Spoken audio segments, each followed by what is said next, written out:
Hi, my name is Miriam, and I'm recording this in order to help you attend a Zoom meeting more effectively. A couple of things before we start. If you have an Ethernet cable connected to your computer, and it's much more reliable than Wi-Fi. This presentation is about connecting to Zoom from your computer. You can connect to Zoom on your devices, cell phone device or iPad. It's going to be similar and self-explanatory. Another thing is that if you have a headset, I think it's much more preferable and it will give you easier time hearing what's happening. And the third thing that I would like to add at the beginning is try to attend 5 minutes before the session starts. It would give you enough time to get into the meeting and see people and then feel comfortable. When you attend a meeting, you're usually muted by the host. You can actually click on this and you would unmute yourself. You can also click here and you could mute or unmute your video, as you can see.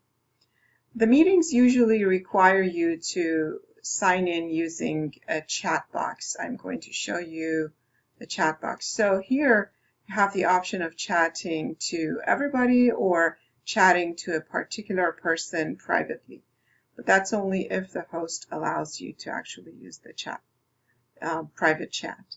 And if you click back on chat, this box will disappear.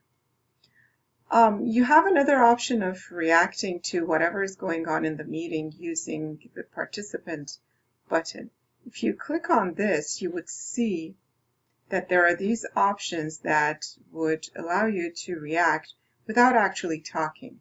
These are the extra ones. And you could also erase it using the eraser here, clear it all.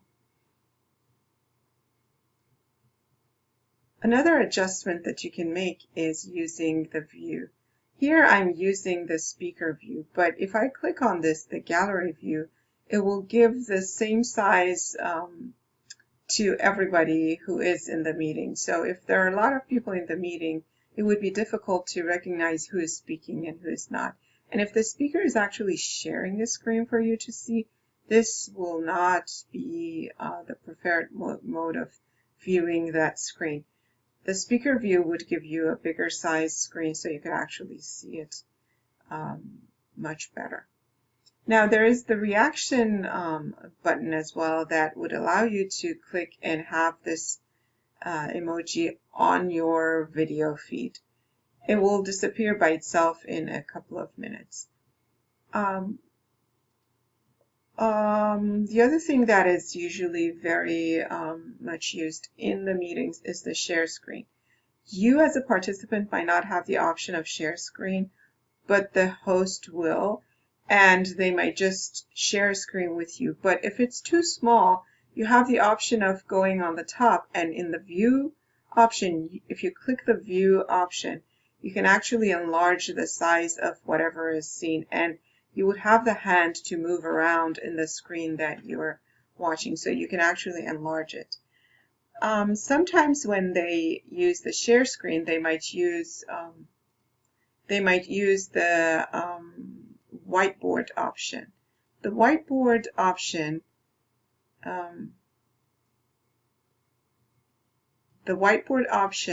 has the option of texting, drawing, giving like feedback via the stamps, and having like the spotlight.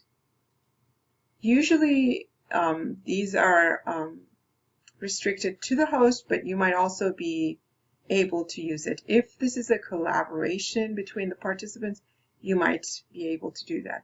And there is the eraser, of course, that you can actually use to erase everything. And you have the color option and then the redo and undo.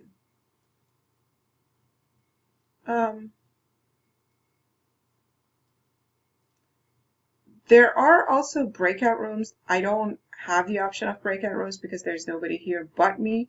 But if you are requested to go into the breakout rooms, usually there is a 1-minute invite.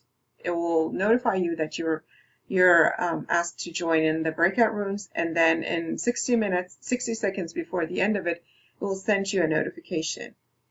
So I hope you found this useful, and I will post in the written of the information in the description below, and send me questions if you have any. Hope you enjoyed.